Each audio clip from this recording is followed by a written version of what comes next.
नमस्ते, राधे राधे साथियों। Target with Partha में आप सबका स्वागत और अभिनंदन है। यदि छोटी-मोटी चुनौतियों, समस्याओं जैसे कि ठंडी, इन सबको यदि दरकिनार किया जाए, तो लगभग-लगभग आप सबकी तैयारी ठीक-ठाक चल रही होगी।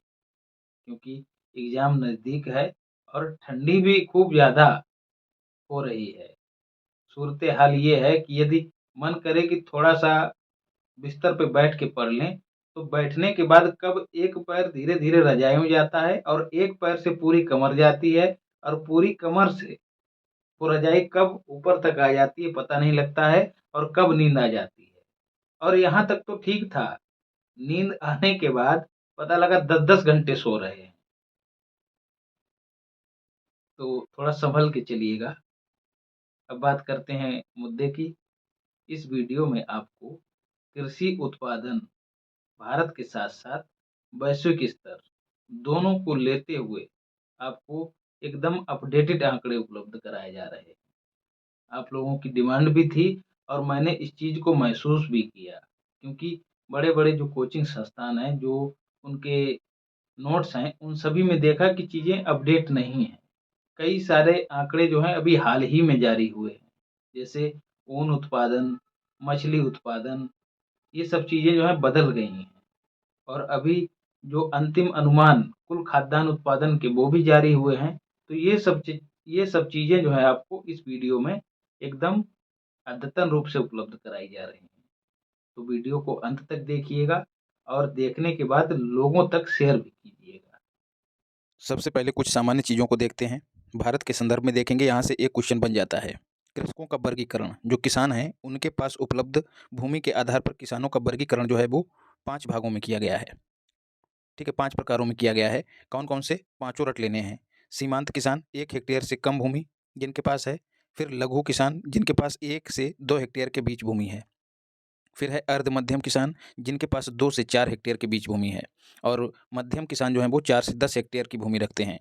बड़े किसान 10 हेक्टेयर से अधिक भूमि रखते हैं। 86% किसान ऐसे हैं जो सीमांत और लघु वर्ग में आते हैं। मतलब उनकी जो जोत है उसका आकार घट जाता है, नीचे के लिए एरो कमी को दिखाता है। इससे क्या होता है? उत्पादन घट जाता है। आप सभी जानते हैं जब छोटे-छोटे खेत होंगे तो साधनों को लाने ले जाने में और छोटे खेतों में समस्याएँ भी बढ़ जाती हैं। लागत वगैरह जो है इधर से उधर करने में काफ़ी चीज़ें खर्च हो जाती हैं। श्रम और धन दोनों की खपत बढ़ जाती है। तो लागत बढ़ जाती है और परिणाम स्वरूप कृषि जो है वो घाटे का सौदा बन जाता है। जो लोग कृषि क्षेत्र से जुड़े हुए होंगे वो भली-भाँति इस चीज़ को समझते होंगे। पता लगा इतना छोटा खेत है कि ट्रैक्टर ही नहीं मुड़ पा रहा है। अब बताइए वो बैलों से कृषि करे तब उत्पादन कम होगा, अच्छे से जुताई-खुदाई नहीं होगी, ट्रैक्टर घूम नहीं पा रहा है, तो यही सब समस्याएँ आ जाती हैं। अब देश में कृषि जलवायु प्रदेश, देश के क्षेत्रफल को देखते हुए और भूमि को देखते हुए जो कृषि योग्य क्षेत्र हैं, ठीक है? वो 15 निर्धारित किए गए हैं, उन्हीं को कृषि जलवायु प्रदेश कहा गया है। तो 15 प्रदेश हैं जलवायु प्रदेश और 73 उप प्रदेश हैं, ये भी याद रखिएगा। यूपी में कुल कितने कृषि जलवायु प्रदेश हैं? तो 9। तो 15 और 9 दोनों याद रखिएगा। अब यहाँ पर बात आती है देश में कृषि पारिस्थितिकी क्षेत्र, एग्रो इकोलॉजिकल ज़ोन कितने हैं? 20। तो ऊपर कृषि जलवायु क्षेत्र की बात हुई है और यहाँ पर पारिस्थितिकी क्षेत्र की बात हुई है। जलवायु प्रदेश कितने हैं? 15 और पारिस्थितिकी प्रदेश जो हैं वो 20 हैं। भ्रमित मत होइएगा। परिचालन जोत, दोस्तों खेत होता है, एक ऐसा खेत जो खाली पड़ा रहता है उसको भी जोत में ही शामिल किया जाता है, लेकिन खेत का वह हिस्सा जिसमें जुताई-खुदाई करके किसान फसल का उत्पादन करता है उसको परिचालन जोत कहते हैं। तो परिचालन जोत का औसत आकार मैक्सिमम कहाँ है? नागालैंड में। मिनिमम कहाँ है? केरल में। अब यूपी बजट में कुछ चीज़ें थीं जो एग्रीकल्चर से संबंधित थीं, जिन्हें आपको याद रखना है, क्योंकि कभी-कभी सीधे पूछ लिया जाता है कि यूपी बजट के अनुसार उत्तर प्रदेश का एथेनॉल उत्पादन में कौन-सा स्थान है? दुग्ध उत्पादन में कौन-सा स्थान है? तो बजट को आधार बना के जब क्वेश्चन पूछा जाता है, तब आप जवाब देने में सक्षम हो जाएँ, इसीलिए ये चीज़ें यहाँ पर मेंशन कर रहा हूँ। तो चीनी, दुग्ध और एथेनॉल। एथेनॉल आप सभी जानते हैं, गन्ना और फसलों के अवशेषों का एक बाई प्रोडक्ट है एथेनॉल। जिसको पेट्रोल में मिलाने से उसका दहन जो है प्रॉपर्ली होने लगता है और उसको जो है मिलाने का लक्ष्य 20% मिलाने का लक्ष्य पेट्रोल में 2025 तक रखा गया है, याद रखिएगा। तो एथेनॉल उत्पादन में उत्तर प्रदेश पहले स्थान पे है और कहा गया है कि प्रदेश का देश की जीडीपी में योगदान 8% से अधिक है। और बजट में ही कहा गया है कि उत्तर प्रदेश का कुल क्षेत्रफल 240 लाख हेक्टेयर है, उसमें से 188 लाख हेक्टेयर जो है वो कृषि योग्य है और वह क्षेत्र जिस पर कृषि कार्य होता है वो कितना है? 165 लाख हेक्टेयर। ठीक है, जैसे अभी ऊपर बताई खाली भूमि पड़ी रहती है, और जो जिस पे काम होता है वो क्रियाशील। तो कहें क्रियाशील जो क्षेत्र है वो कितना है, 165 लाख हेक्टेयर। प्रदेश का पहला कृषि विश्वविद्यालय गोविंद बल्लभ पंत कृषि विश्वविद्यालय पंतनगर में स्थापित किया गया था। ये बीजों के लिए प्रसिद्ध है। अक्सर गेहूँ वगैरह की बोरियों पे आप लोग लिखा पाते होंगे पंतनगर के बीज। तब दोस्तों ये यूपी में ही था, लेकिन बाद में जब यूपी से उत्तराखंड अलग हो गया तो उत्तराखंड में पहुंच गया है। 1960 में इसकी स्थापना हुई थी, वर्ष भी याद रखिएगा। 26 नवंबर 2023 को दोस्तों पशुपालन और डेयरी उद्योग मंत्रालय ने एक रिपोर्ट जारी की, जिसका आधार जो है 2022-23 है। और इस रिपोर्ट में कहा गया कि देश में कुल दुग्ध उत्पादन जो है वो कितना हुआ है, 230 मिलियन टन।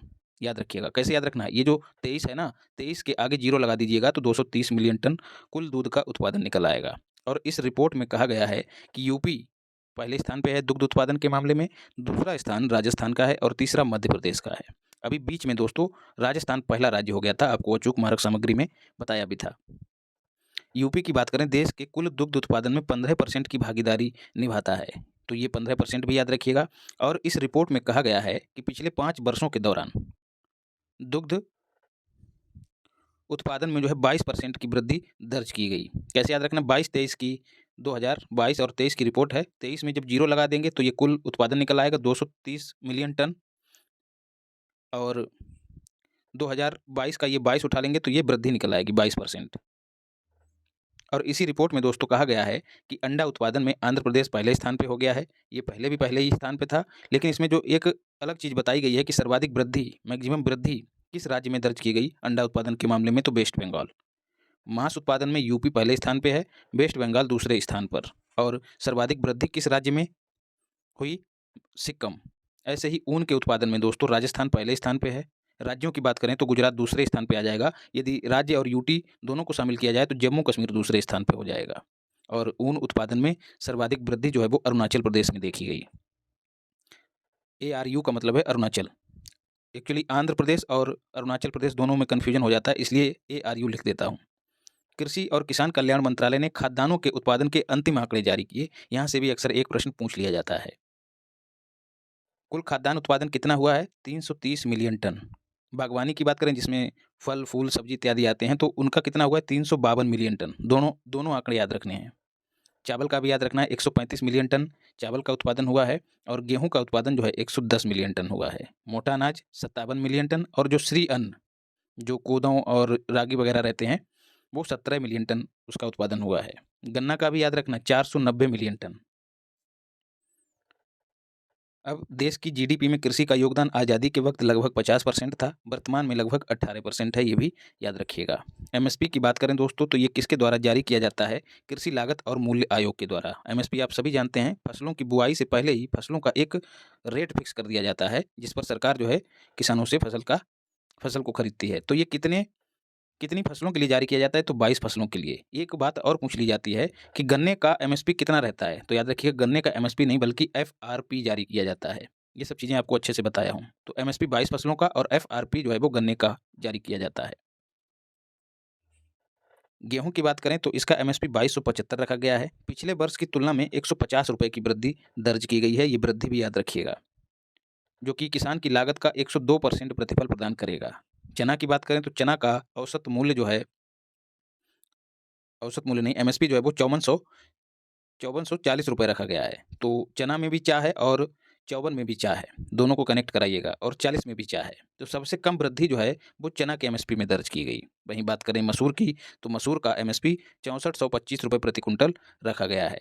इसके मूल्य में सर्वाधिक वृद्धि हुई है, याद रखिएगा 425 रुपये की। तो सबसे कम चना और सर्वाधिक वृद्धि जो है वो मसूर में हुई है, मसूर के एमएसपी में हुई है। सरसों का एमएसपी 5650 रुपये। अब फसलों का उत्पादन देखते हैं। कुल खाद्यान्न उत्पादन में दोस्तों यूपी पहले स्थान पे है, मध्य प्रदेश दूसरे स्थान पे है और पंजाब पीबी तीसरे स्थान पे है। कुल खाद्यान्न मतलब उसमें गेहूँ, दालें, चावल, ज्वार, बाजरा सब आ जाता है। गेहूँ की बात करें, गेहूँ उत्पादन में यूपी पहले स्थान पे, मध्य प्रदेश दूसरे स्थान पे और पंजाब तीसरे स्थान पे। वहीं चावल की बात करें तो वेस्ट बंगाल पहले स्थान पे, यूपी दूसरे स्थान पे और पंजाब तीसरे स्थान पे। तीनों ही मामलों में दोस्तों पंजाब तीसरे स्थान पर है। और एक लॉजिक ये भी है, आप सभी जानते हैं ये राज्य वही हैं जो लगभग गंगा और यमुना वाले मैदानी क्षेत्र में पड़ते हैं और उससे थोड़ा लगे हुए हैं। तो स्वाभाविक सी बात है कि मृदा ज़्यादा उपजाऊ रहेगी, जल की उपलब्धता रहेगी, तो गेहूँ, चावल जैसी जो फसलें हैं वो ज़्यादा उपजाई जाएँगी। वहीं बात करें बागवानी फसलों की तो यूपी पहले स्थान पे है, वेस्ट बंगाल दूसरे स्थान पे है। सब्जी उत्पादन में यूपी पहले स्थान पे है, वेस्ट बंगाल दूसरे स्थान पर है।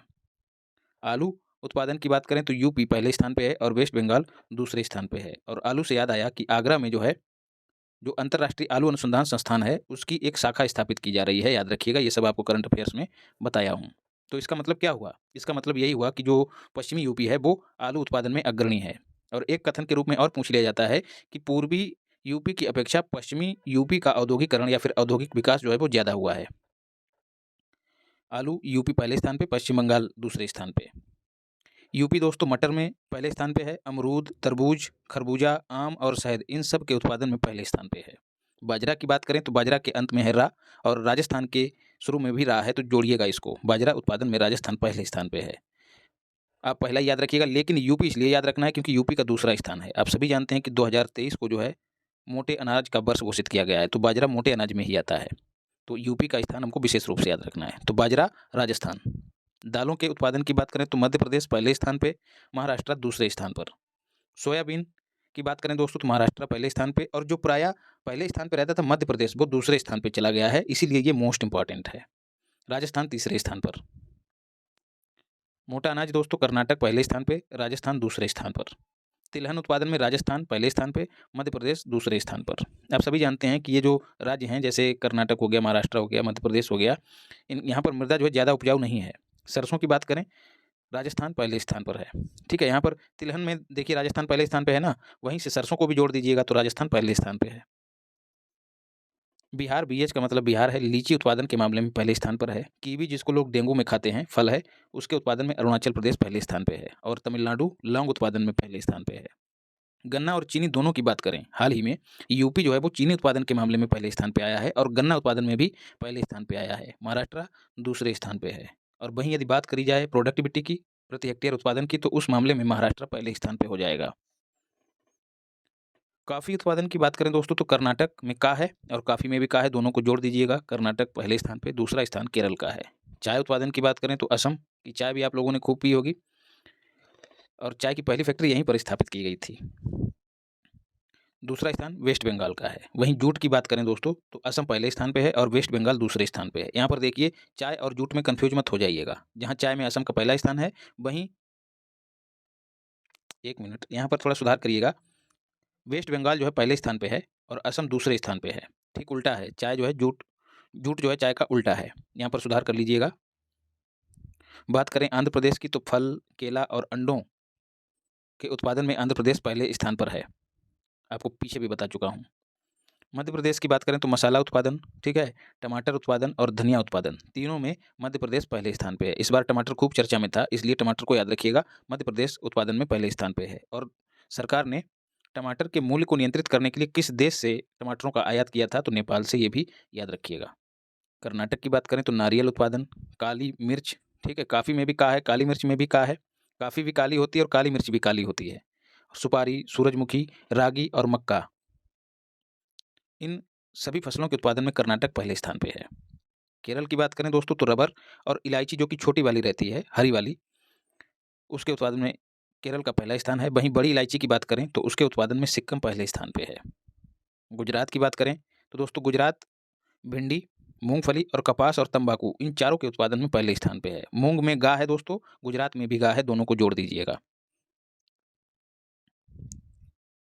जम्मू कश्मीर की बात करें, सेब, बादाम और केसर उत्पादन में पहला स्थान है। जम्मू कश्मीर केसर उत्पादन करने वाला एकमात्र राज्य है, याद रखिएगा, यूटी।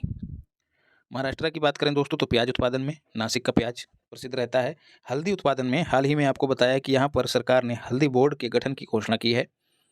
इसके साथ ही काजू, चना और अरहर और अनार, इन सब के उत्पादन में महाराष्ट्र पहले स्थान पे है। कैसे याद रखना है, राष्ट्र और महा, कोई चीज़ बढ़ जाती है, मजबूत हो जाती है, तब कहते हैं महा, महाराष्ट्र, महामूर्ख, ठीक है, उसी सेंस में समझिएगा। जो राजा हैं दोस्तों, राष्ट्र को महा करने के लिए, महाराष्ट्र करने के लिए, जो वहाँ का शासक है उसको क्या करना चाहिए, काजू खाने चाहिए, चना खाना चाहिए, और जो पॉपुलर दाल है, दालों में मुझे लगता है कि दालों की रानी जो है वो अरहर है, और अनार तो खाया ही जाता है। तो ये सब चीज़ें जो है वो राजा खाता है, तभी जो उसका राष्ट्र है वो महाराष्ट्र बनेगा। हल्दी युद्ध वगैरह करता है, तो जो सैनिक वगैरह घायल हो जाते हैं उनकी, ठीक है, मरम्मत करने के लिए हल्दी रखता है। और प्याज चीज़ों को टेस्टी बनाने के लिए, बस ऐसे जोड़ के रखिएगा। मछली दोस्तों कुल उत्पादन की बात करें, ठीक है, कुल उत्पादन अंतर्देशीय और साथ साथ समुद्री मछली, तो कुल उत्पादन की बात करें तो आंध्र प्रदेश पहले स्थान पे है। समुद्री मछली की बात करें तो उसके उत्पादन में गुजरात पहले स्थान पे है। यदि अंतर्देशीय मछली की बात करें तो यूपी पहले स्थान पे। ये अभी का ही आंकड़ा है। अहमदाबाद में जो सम्मेलन हुआ है दोस्तों मछलियों से संबंधित, ग्लोबल फिशरीज कॉन्फ्रेंस, वहीं पर यह फैसला लिया गया कि यूपी जो है अंतर्देशीय मछली उत्पादन में पहले स्थान पे है। यही सब चीज़ें आपको अपडेट करके दी गई हैं। तो जो पहले आंध्र प्रदेश पहले स्थान पे हुआ करता था, वो अब दूसरे स्थान पे चला गया है। कुल पशुओं की संख्या की बात करें तो यूपी में सर्वाधिक पशु हैं। वहीं यदि मवेशियों की बात करें, पशु और मवेशी में आप लोग अंतर जान रहे होंगे। मवेशियों की बात करें तो वेस्ट बंगाल पहले स्थान पे है। रेशम की बात करें दोस्तों तो कुल रेशम उत्पादन में कर्नाटक पहले स्थान पे है, आंध्र प्रदेश दूसरे स्थान पे है। ठीक है। टसर रेशम जो है 4 प्रकार की प्रजातियां जो हैं रेशम की उगाई जाती हैं। ठीक है। टसर रेशम, इरी, मूंगा और सहतूती। टसर रेशम दोस्तों झारखंड में पैदा होता है। ठीक है। झाड़ फूंक जो लोग करवाते हैं वो टसर पहनते हैं। ठीक है। टसर कहते हैं जब कोई भगत भगत उगत के पास, ओझा के पास जाता है तो वो एक इस तरह की दे देता है, उस पे लिखा रहता है कुछ, तो उसको टसर कहते हैं। तो जहाँ झाड़ फूंक होती है वहीं टसर मिलता है। झाड़ फूंक मतलब झारखंड, झाड़ झार, ऐसे याद रखिएगा। तो टसर रेशम जो है वो झारखंड में मिलता है। झारखंड में सर्वाधिक इसका उत्पादन होता है। वहीं यदि इरी और मूंगा रेशम की बात करें तो इन दोनों का उत्पादन जो है सर्वाधिक असम में होता है। वहीं बात करें सहतूती रेशम की तो कर्नाटक में इसका सर्वाधिक उत्पादन होता है। मैक्सिमम निर्यात और आयात की बात करें तो सर्वाधिक निर्यात जो है दोस्तों समुद्री उत्पादों का किया जाता है और आयात जो है वो तिलहनी उत्पादों का किया जाता है। इससे पहले भी आपको एक वीडियो दे चुका था, लेकिन ये जो है थोड़ी अपडेटेड है। जिन लोगों ने वो देखी होगी तो उन्हें ज़्यादा अंतर नहीं मिल रहा होगा, लेकिन बहुत ही सूक्ष्म अंतर है और इम्पॉर्टेंट अंतर है, याद रखिएगा। इंडिया में प्रति व्यक्ति दुग्ध की उपलब्धता कितनी है? 375 ग्राम पर डे। वहीं यदि यूपी की बात करें तो 359 ग्राम पर डे। थोड़ा सा ही अंतर है। अब विश्व के संदर्भ में देख लेते हैं। इंडिया जो है इंटरनेशनल शुगर ऑर्गेनाइजेशन की अध्यक्षता करेगा दोस्तों 2024 में। इंटरनेशनल शुगर ऑर्गेनाइजेशन का हेडक्वार्टर सर्च कर लीजिएगा। मैंने यहाँ पर लिखा है लेकिन सर्च करके लिखना भूल गया। चीनी की बात करें दोस्तों तो चीनी उत्पादन में ब्राज़ील पहले स्थान पे है, इंडिया दूसरे स्थान पे है। चीनी का उपभोक्ता सबसे बड़ा इंडिया है, याद रखिएगा। चुकंदर से चीनी सर्वाधिक कहाँ पैदा की जाती है? तो यूक्रेन। वहीं बात करें चीनी का कटोरा किसे कहा जाता है? तो क्यूबा। क्यूबा की राजधानी है हवाना, और हवाना जो है वो सिगार, जिसको राजकुमार पीते हैं, जो हीरो हैं तिरंगा फ़िल्म में, तो सिगार के लिए प्रसिद्ध है क्यूबा। गन्ना की बात करें दोस्तों तो गन्ना उत्पादन में पहला स्थान ब्राज़ील का है, BRZ। वहीं इंडिया दूसरे स्थान पे है, चाइना तीसरे स्थान पे है। तीनों को याद रखना है। जो चीज़ें ज़रूरी नहीं हैं वो मैंने पहले से ही छोड़ रखी हैं। तो आप ये मत सोचिएगा कि सर्वाधिक वाला देख लें। कभी-कभी क्रम पूछ लिया जाता है। एथेनॉल उत्पादन की बात करें, गन्ना से ही जो उसका बाई प्रोडक्ट खोई वगैरह होती है, गन्ना, मक्का, तो उसी से एथेनॉल का उत्पादन होता है। तो एथेनॉल उत्पादन में यूएसए पहले स्थान पे। क्यों दोस्तों? क्योंकि यूएसए में मक्का का सर्वाधिक उत्पादन होता है। ठीक है। ब्राज़ील दूसरे स्थान पे क्योंकि ब्राज़ील में गन्ने का उत्पादन सर्वाधिक होता है। देखिए चीज़ें कनेक्ट हो गई हैं। तीसरा जो स्थान है दोस्तों वो इंडिया का है, क्योंकि गन्ना उत्पादन में इंडिया इंडिया दूसरे स्थान पे है। ठीक है। मक्का उत्पादन में तो इंडिया का दूर-दूर तक नाता नहीं है। तो दोनों को कनेक्ट करा लीजिएगा। अब बात करें इंडिया किन-किन मामलों में पहले स्थान पे है? दाल उत्पादन में, प्याज उत्पादन में, केला उत्पादन में, कपास, जूट। इसके साथ-साथ आम, पपीता, अमरूद और नींबू। मसाला उत्पादन, पहले से ही हम लोग मसाले के लिए प्रसिद्ध हैं। जो पुर्तगाली वगैरह आते थे मसाला ले जाते थे। अदरक उत्पादन में भी हम पहले स्थान पे हैं। यदि कपास की प्रति हेक्टेयर उत्पादन की बात करें तो ऑस्ट्रेलिया में सर्वाधिक होता है, ये भी याद रखिएगा। अब गेहूँ की बात करें तो चाइना पहले स्थान पे है, इंडिया दूसरे स्थान पे है। चावल में भी वही हाल है, चाइना पहले स्थान पे है, इंडिया दूसरे स्थान पे है। मूँगफली चाइना पहले स्थान पे, इंडिया दूसरे स्थान पे। यदि आप चाहें तो पहला ही याद कर सकते हैं, लेकिन इंडिया की पोज़ीशन सेकंड है इसलिए याद रखना है। तंबाकू की बात करें तो चाइना पहले स्थान पे, इंडिया दूसरे पे। कपास चाइना पहले पे, इंडिया दूसरे पे। आलू, टमाटर और मटर, ठीक है, तीनों की सब्जी बनाई जाती है। तो तीनों के उत्पादन में चाइना पहले स्थान पे है और इंडिया दूसरे स्थान पर है। ओवरऑल सब्जी की बात करें तो उसके उत्पादन में भी चाइना पहले स्थान पे है। रेपसीड मतलब जो तिलहन है उसमें भी चाइना का पहला स्थान है, दूसरा इंडिया का। फलों में भी चाइना का पहला स्थान है और इंडिया का दूसरा है। अब चाय का उत्पादन देखते हैं, मोस्ट इंपॉर्टेंट है। चाय का उत्पादन सर्वाधिक चाइना में ही होता है। ठीक है। चाय में भी चाय है और चाइना में भी चाय है, दोनों को जोड़िएगा। दूसरा स्थान भारतवासियों का है, तीसरा स्थान जो है वो केन्या का है। तो चाय उत्पादन में भारत का स्थान दूसरा है। ठीक है। और बात करें निर्यात की, ये भी पूछ लिया जाता है, तो चाय का सर्वाधिक निर्यात चाइना ही करता है। तो उत्पादन भी चाइना ही करता है और निर्यात भी चाइना ही करता है सर्वाधिक। दूसरा स्थान श्रीलंका का है, तीसरा स्थान केन्या का है। और चौथा स्थान भारत का है। तो यदि चाय के उत्पादन की बात करें तो भारत का स्थान दूसरा है, और 2 में 2 की गुणा कर दें तो 2 दूनी 4, निर्यात में भारत का स्थान चौथा है। इस तरह से जोड़ के याद कर लीजिएगा। कॉफ़ी उत्पादन की बात करें तो ब्राज़ील पहले स्थान पे है। अभी आपको ऊपर भी बताया, गन्ना उत्पादन में भी ब्राज़ील पहले स्थान पे है। दूसरा स्थान वियतनाम का है। ब्राज़ील में जो कॉफ़ी के बागान होते हैं उन्हें फ़जेंडा कहा जाता है। ये भी क्वेश्चन प्रायः पूछ लिया जाता है। रबर की बात करें तो हाथियों का देश, सफ़ेद हाथियों का देश जिसे थाईलैंड कहते हैं, इसका प्राचीन नाम सियाम भी हुआ करता था।